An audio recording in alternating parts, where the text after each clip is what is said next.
नमस्कार बंधुगण मु श्रेयांसी आपण मानकु मो यूट्यूब चैनल श्रेयांसी कलेक्शन को स्वागत। आज मु आपण मानकु बतेइबी आपण माने वर्षा दिने किपरि आपणकर त्वचार जत्न निजे घरे नै परिबे। एहा करिबा द्वारा आपणकर गोटिए पैसा मध्ये आपणकर खर्च हेबनी एवं आपण बहुत सहजरे आपणकर स्किन केयर वर्षा दिने घरे ही करि परिबे।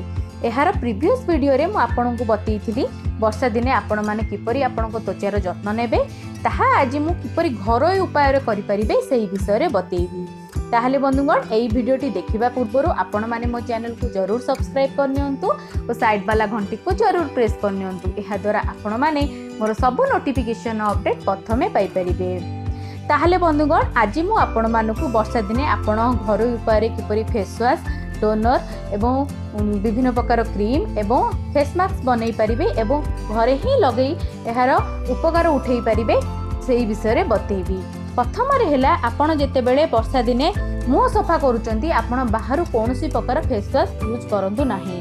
आपण घरे निजे किछि नीम पत्र गुंड को किछि मुल्तानी माटी रे मिसाई नियंतु। सेही गुंड को आपण माने सखाळे एवं संध्या रे मुह सफा करंतु। देखिबे आपण को त्वचा कौनसी प्रकार व्रण समस्या हेबनी एवं आपण को मुहर जेकोसी भी दाग थाओ यह धीरे धीरे जीवाकू लागिबो। सेहीपरि आपण माने घरे टोनर मध्ये तैयारी करि पारिबे। प्रथम रे हैला आपण किछि एप्पल साइडर विनेगर को नै जानतु सेतिरे किछि पानी मिसेई नियंतु। आपण जेतिकी एप्पल साइडर विनेगर नेबे सेति परिमाण रो पानी नियंतु। समान परिमाण रे मिसेई ताकू आपण एक स्प्रे बोतल रे रखि नियंतु। एहाकू आपण फ्रिज रे रखंतु। एहाकू आपण 15 रु 20 दिन व्यवहार करि परिबे। एहाकू आपण सब दिन आपणकर त्वचा रे व्यवहार करंतु। देखिबे आपणको त्वचार समस्त दाग दूर हेबो वा आपणकर टोन गोटे रु 2 सेट लाइटर हेबाकू मध्ये लागिबो। सेहीपरि आपणको मुहर जदि बहुत व्रणर समस्या थाए ताहले आपण किछि नीम पत्र को भल पानी रे फुटेई नियंतु। तापरे सेही पानी को मध्ये आपण टोनर भली व्यवहार करंतु। देखिबे आपणकर व्रण समस्या बहुत जल्दी ठीक हेबाकू लागिबो। सेहीपरि आपण सप्ताह को 2 थर वर्षा दिने स्क्रब करंतु।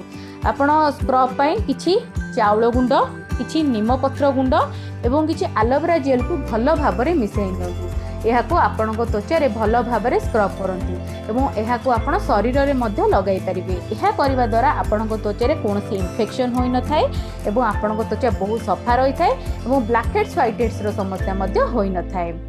सेहीपरि सप्ताह को आपण 2 रु 3 थर फेस मास्क रो व्यवहार निहाती भाबे करंतु। जेपरि कि आपण किछि हळदी गुंड किछि नीम पत्र गुंड किछि चंदन पाउडर को भल भाबरे मिसाई नियंतु। ताको आपण मुहरे लगाई 15 रु 20 मिनिट छाडी दियंतु। एहा आपण जदि सप्ताह को 2 थर करूथांती आपणको चेहरा रे कोनोसी व्रण समस्या होई न थाए एवं दागर समस्या मध्ये दूर होई थाए। सेहीपरि आपण माने किछि पुदीना पत्र को सुखाई ताहार गुंड किंबा पुदीना पत्र रस सहित किछि महू को मिसाई जदि आपण मुहरे लगाउथांती आपणको त्वचा बहुत सफा होई थाए वो आपणकर कोनोसी इन्फेक्शन होई न थाए एवं व्रणर समस्या मध्ये देखा जाई न थाए। सेहीपरि आपण माने किछि मुल्तानी माटी किछि हळदी एवं किछि गोलाप जल को भल भाबरे मिसे ताकू जदि पेस्ट करी आपण मुहरे 15 रु 20 मिनिट लगाउथांती सप्ताह रे 2 थर ताले आपणको त्वचा रे समस्त दाग दूर होई थाए एवं आपणको बहुत फ्रेश लागि थाए। ताहले बंधुगण आज तो मु आपण मानकु बतेइली किपरि आपण घरोई उपाय रे आपणको त्वचार जत्न नै परिबे वर्षा दिने। जदि वीडियोटी भल लागि थाए वीडियो को लाइक शेयर और कमेंट करंतु एवं मो चैनल को जरूर सब्सक्राइब करनियंतु और साइड वाला घंटी को जरूर प्रेस करनियंतु। एहा द्वारा आपण माने मोर सब नोटिफिकेशन अपडेट प्रथमे पाई परिबे। ताहले बंधुगण आज पई एतिकी नमस्कार।